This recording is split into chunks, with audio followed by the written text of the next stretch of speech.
কি গো খোকনের বাবা, আর এইভাবে কয়দিন চলবে? এইভাবে চলতে থাকলে আমাদেরকে তো পথে বসতে হবে। কিছু একটা করো, কিছু একটা করতেই হবে। আমি তো খুব পরিশ্রম করছি, রোদে রোদে গোটা গ্রাম ঘুরছি। কি করব বলো? আমাদের ভাগ্যটাই খারাপ, খুব খারাপ আমাদের ভাগ্য। চেষ্টা তো করেই চলেছি, বলো। তুমি বলো, তুমি তো দেখছো সব। মা যেন পাশের বাড়ি থেকে ভালো ভালো খাবারের গন্ধ পায়। কবে যে ভালো মন্দ একটু খেয়েছি মনেই পড়ছে না। খুব খেতে ইচ্ছে করছে মা, ভালো মন্দ। কবে খাবো মা?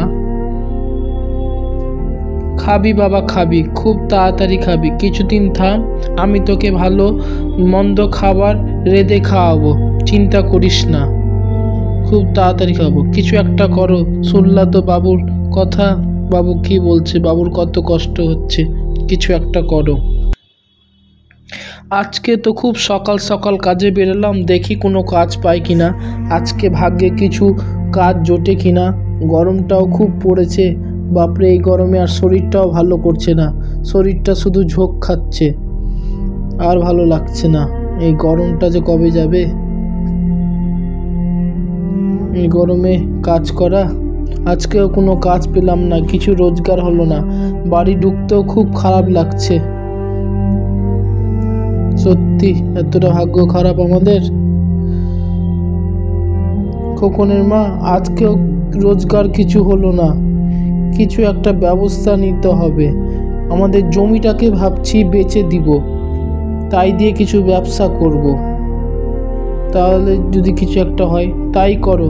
যদি সেটা দিয়ে কোনো ব্যবস্থা করা যায়, এইভাবে তো চল থাকতে পারে না। তাই করো। দেখি কালকে সকালেই যাব, জমিদার বাবুকে সব বলবো। এই যে বাবু, এই জমিটারই কথা আপনাকে বলছিলাম, এটাই বেচবো। আপনি নিয়ে নিলেন, আমার খুব উপকার হতো। আমার খুব টাকার দরকার। জমিটা উর্বর জমি আছে। ঠিক আছে, আমি এই জমি কিনে নিব, তুমি যখন বলছো।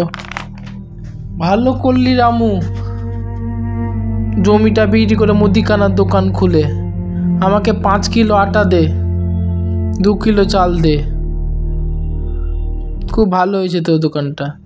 দেখো কোন তোর জন্য আজ অনেক বাজার করে এনেছি। কি মজা, কি মজা! আজ ভালো ভালো খাবার খাবো। আজ আমার খুব আনন্দ হচ্ছে। আমি খুব খুশি, খুব খুশি। কি যে খুশি আমি বলে বুঝাতে পারছি না। খুব খুশি আমি আজকে। কি খোকনের মা রান্না শুরু করে দিল খোকনের জন্য ভালো মন্দ খাবার। অনেকদিন পর খোকনকে খাওয়াবে বলে কথা। খোকনের বাবার আমুর দোকানে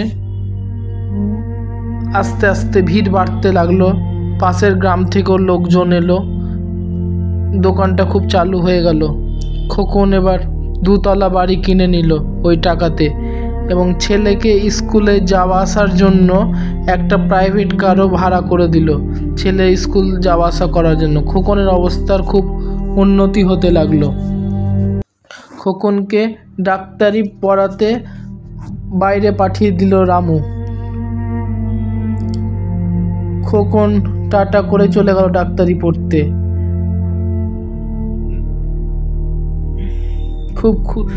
রামু ছেলে খোকন ডাক্তার হয়ে ফিরে এলো এবং গ্রামের মানুষজনদেরকে চিকিৎসা শুরু করে দিল।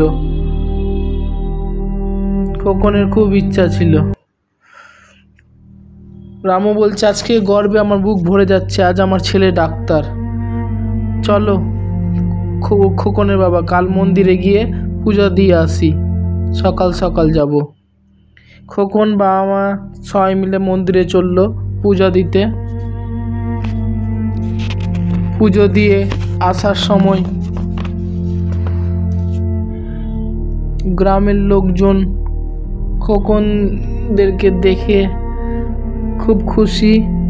গ্রামের লোকজনগুলো বলছে যে, খোকন তুই আজ এই গ্রামের মান রাখলি। এই গ্রাম থেকে যে আমরা এত ভালো ডাক্তার উপহার পেলাম, এটা আমাদের ভাগ্যের ব্যাপার। সত্যি খুব গর্ব হচ্ছে, তোকে দেখে আমাদের গর্বে বুক ফুলে উঠছে। হ্যাঁ কাকা, সব তোমাদেরই আশীর্বাদ। তোমাদের আশীর্বাদ আর ভগবানের কৃপা ছিল বলে আজ খোকন ডাক্তার হতে পারলো।